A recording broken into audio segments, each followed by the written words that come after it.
The global economy remains one of the top concerns of the Fed. Steve Liesman joins us now to connect the dots on the slowdown. Steve. Yeah, that is one of the Fed's big worry, this global slowdown, the potential to affect the U.S. Well, guess what? Data the Fed is looking at suggests it's no longer potential. It's happening right now. Take a look at this.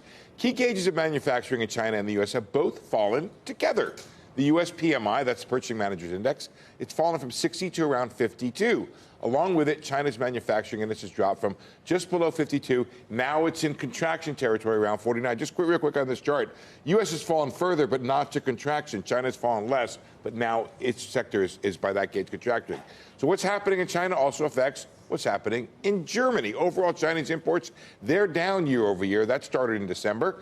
A few months before that, overall exports from Germany went negative, suggesting a strong German-Chinese trade and economic connection. We don't know which way it flows. It probably flows both ways. So anything that weakens China, it can hurt Germany.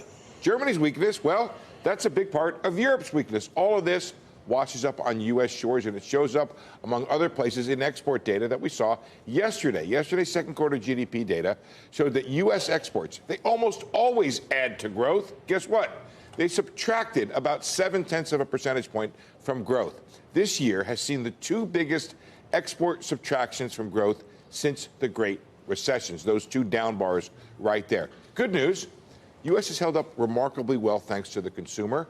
It's still growing at 2%, but the links are there. And if other economies worsen in a still globalized world, the U.S. will not be immune. And we don't know. I'm not saying causation, correlation, tariffs, other things happening around the world. The point is, they all are linked together.